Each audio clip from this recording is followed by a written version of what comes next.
The foot race across America. Back in 1926, in the hills around Foyle, Oklahoma, the jackrabbits must have gotten used to the sound of Andy Penny running by. The Cherokee teenager was almost as fast as they were. Andy loved to run.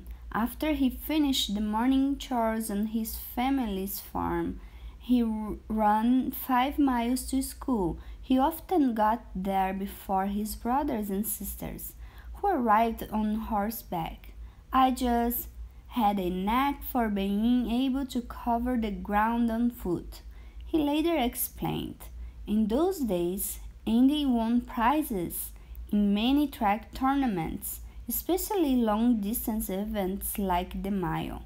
His biggest race would be much longer than that, though. Runners wanted.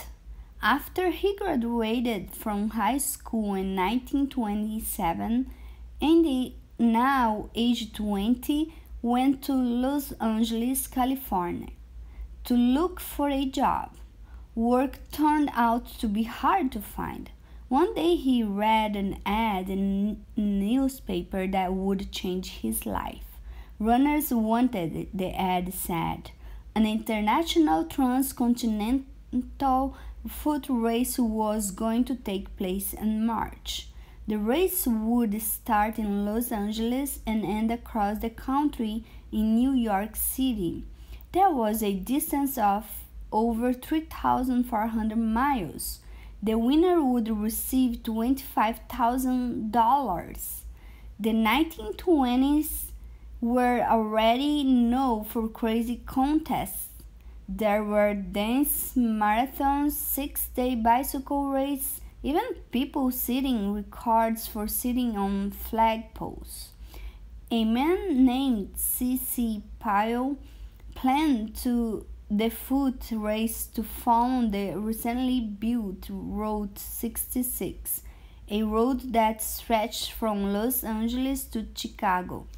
Andy Penny was excited. He felt he had as good a chance to win as anyone. The prize money would help his parents pay for their farm. It might also help persuade his girlfriend, Vivian Shaddocks, to marry him. The starting line. Andy hurried back to Oklahoma. He talked his father and local officials into lending him the 125 he needed to enter the race. Then he returned to California to train. After 3 weeks of running and getting into shape there, he felt ready.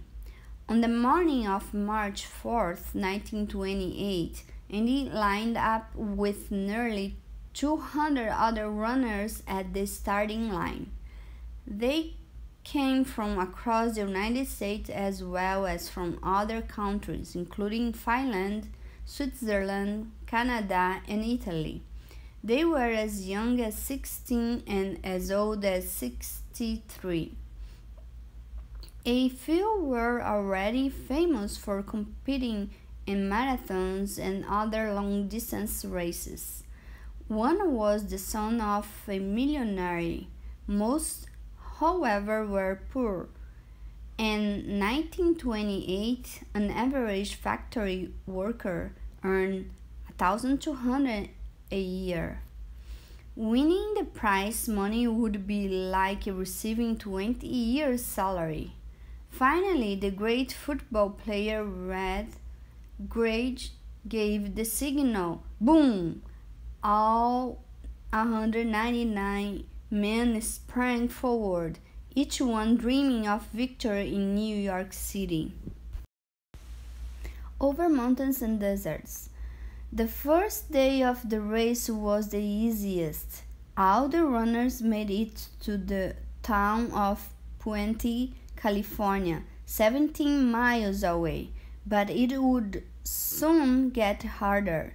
The runners had to climb Step Cajon Pass and then deal with the intense heat of the Mojave Desert.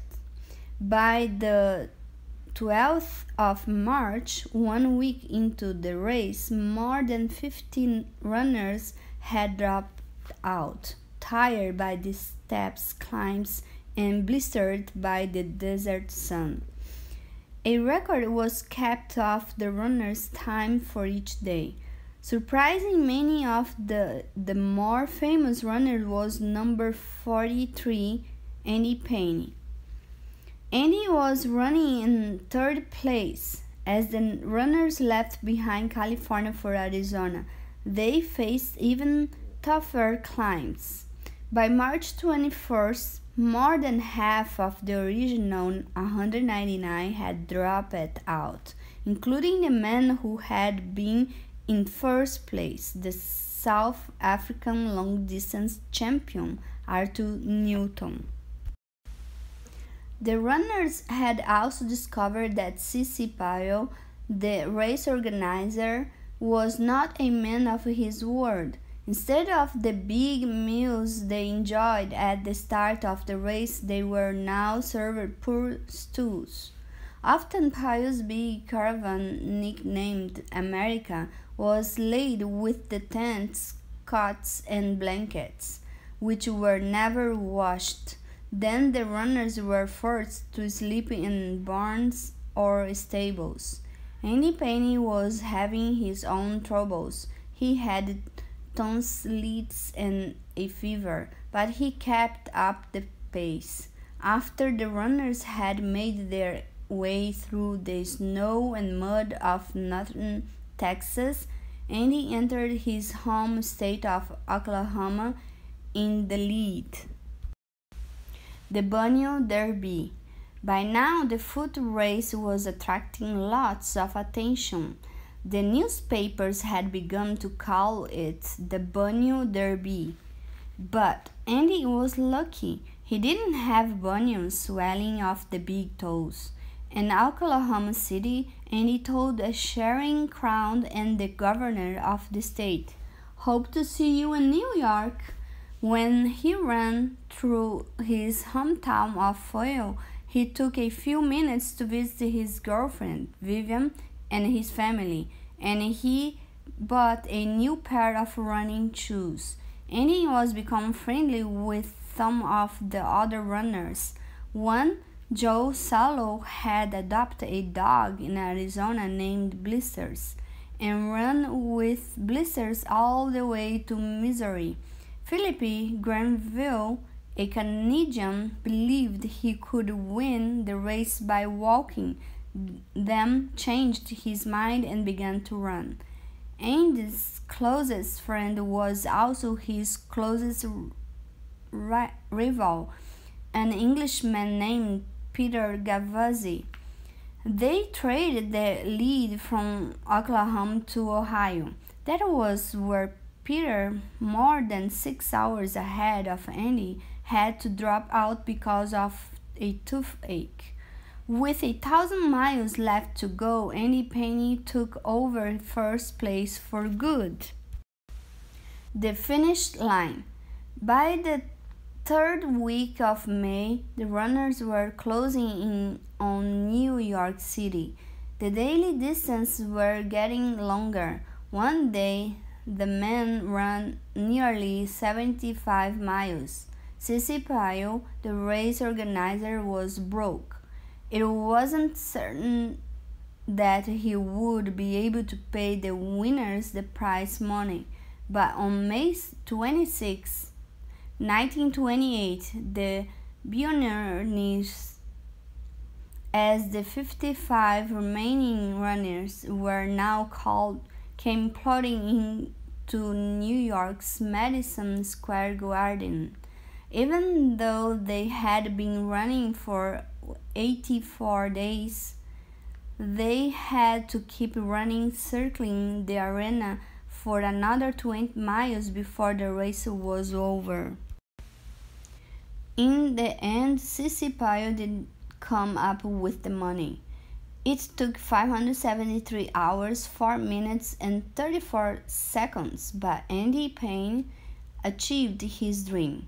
He won the $25,000 first prize. John Solo and Blisters won the 10,000 second prize. Philippe Granville, the Canadian walker, won the third prize of 5,000. Andy took the train back to Oklahoma. True to his word, he paid what his family owned on their farm. In 1929, he married Vivian Shaddocks. That year, there was a second transcontinental foot race, this one going in the opposite direction, from New York City to Los Angeles. Andy did not take part. The winner was Peter Cavazzi, his sore tooth all healed. Today, people still remember Andy Penny for his remarkable achievement. Every May, an Andy Penny Bunny Run marathon takes place in Oklahoma City. And if you happen to be traveling on Route 66 by Andy's hometown of Foyle, you'll see a life-size statue of Andy doing what he loved to do, running.